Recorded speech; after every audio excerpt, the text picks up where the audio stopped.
कि ऐसन मनोहर मंगल अमूर्त सुहावन सुंदर असुरात हो कि ऐसन मनोहर मंगल अमूर्त सुहावन सुंदर असुरात हो। लेकिन पापा जी कहाँ हैं? पापा जी को बुलाइए महाराज। अच्छा पापा जी आ जाए, बड़े पापा जी आ जाए, सबे गई कि ए राजा जी सब कोई नाची, सब कोई ठुमका लगा। अच्छा फूफा जी भी बानी, सबे कोई आ जाए, बड़ी मजा आई ना। पैसा के टेंशन मत ले, पैसा लेके मत आई महाराज, यही ना आई।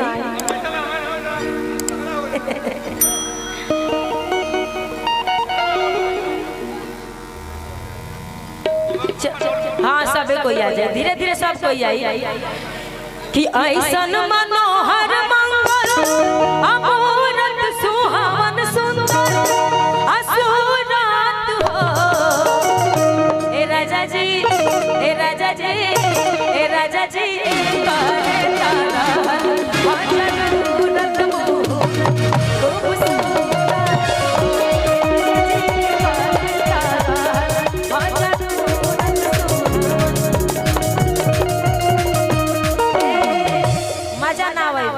धक्का धक हो जाए, बड़ी मजा है। पैसा से केकरा न मजा आएला, पैसा केकरा काटेला भाई। कि ऐसन मनोहर मंगल सुहावन सुंदर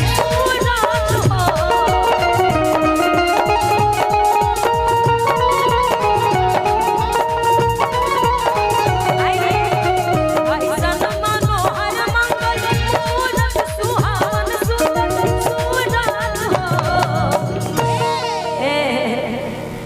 ए राजा जी, ए राजा जी, ए राजा जी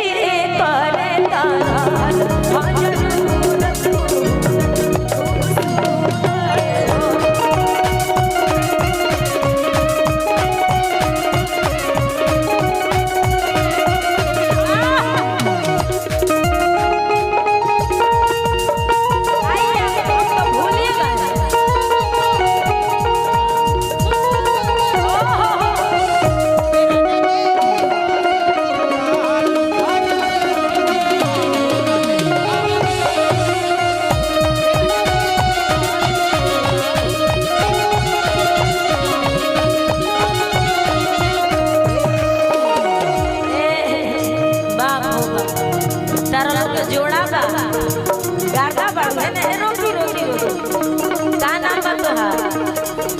तनी जोर से बोल, रुक जाई भैया एक मिनट। अंशु, आ तू के हो? अच्छा पलक हो, नाम तो बड़ी अच्छा बा। पलक है ये जानी अंशु है, बड़ी सुंदर लागत है।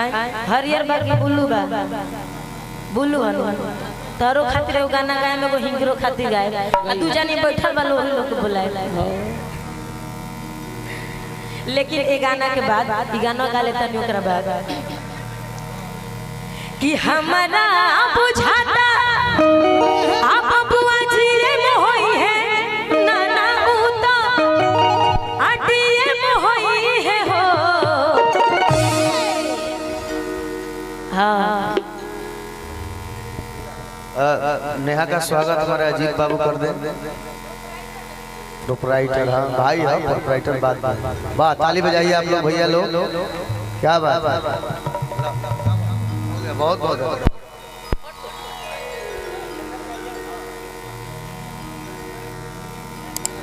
बहुत सुंदर। ए तो हम के सीधे गीत संगीत की ओर चलेंगे।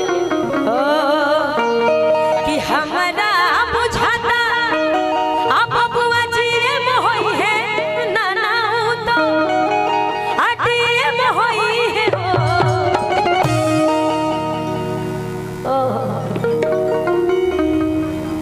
कि हमारा बुझाता आप बुआ जी में होई है नाना तो दिए में होई है हो।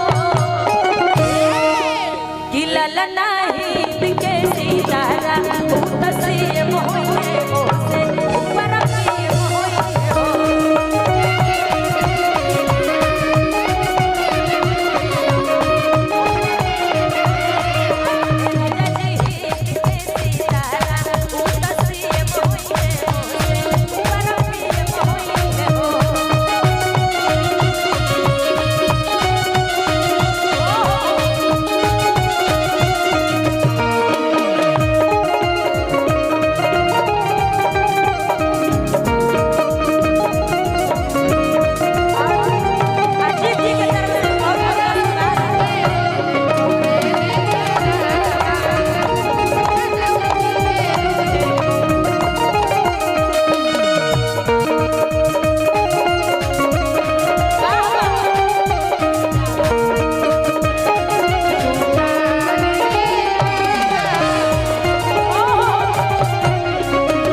अभी तो पूरा रात बाकी बा। चंदन भैया के तरफ से हमरा 1000 रुपया के पुरस्कार मिलल।